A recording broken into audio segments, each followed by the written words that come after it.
The story of Blue Ridge Fish Hatchery actually started back in the 1940s with my grandfather. Used to go around to the local farm ponds and harvest frogs out of whatever tributaries he could find, hoping to raise his own frogs. But in the meantime, he had thrown some goldfish into the ponds to feed the frogs. The frogs weren't there, but the goldfish stayed and continued to reproduce. So he harvested those goldfish out of the pond and sold them back to the dime store where he bought the goldfish to begin with. So that was the very beginning of the family's involvement in goldfish breeding. My father was always interested in different kinds of fish, and nobody really knew what koi was back in the late 60s, early 70s very much. And he brought in some from Japan, raised them. Quality was poor, nobody knew what they were. Didn't really sell that well, but we kept at it, and in the meantime the water gardening industry started exploding, and we just happened to be in the right place at the right time. The best thing about the koi industry to me is the beauty of the product that we produce constantly.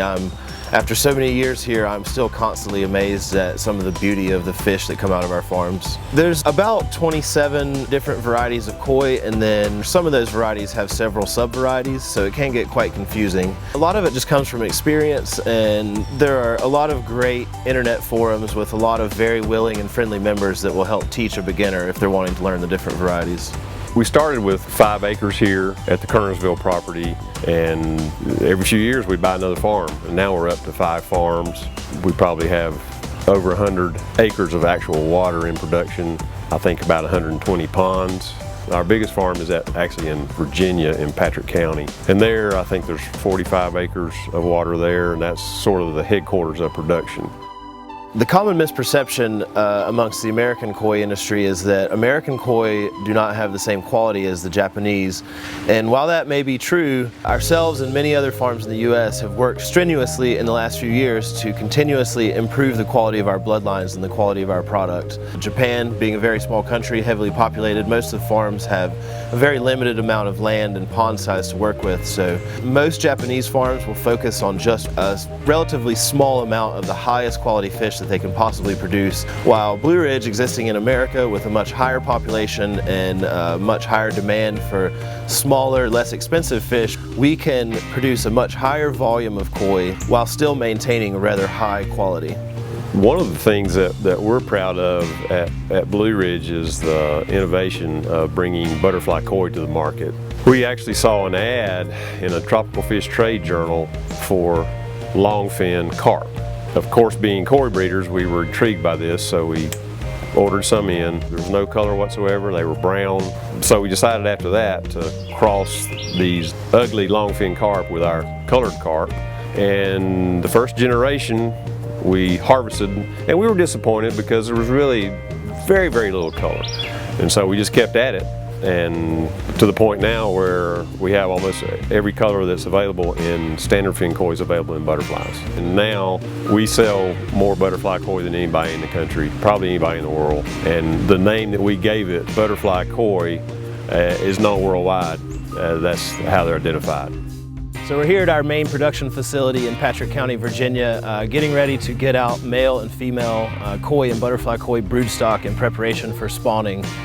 We have a pond of males here behind us, and as you can see, the water has been drained almost all the way down, have just a small pool of water here in the back.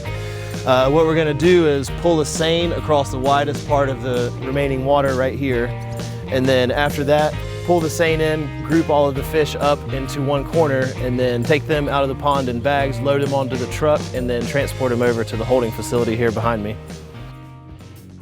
So here we have one of our holding facilities. This one's a greenhouse with 4 separate holding tanks. In each tank is 25 male breeders. These breeders have just today come in from the mud pond. They will rest here in the tank for a couple of days, acclimate to the change from the mud pond to the recirculating water here in the system. And then after they're acclimated, they will be injected with hormone overprim and then paired up for spawning.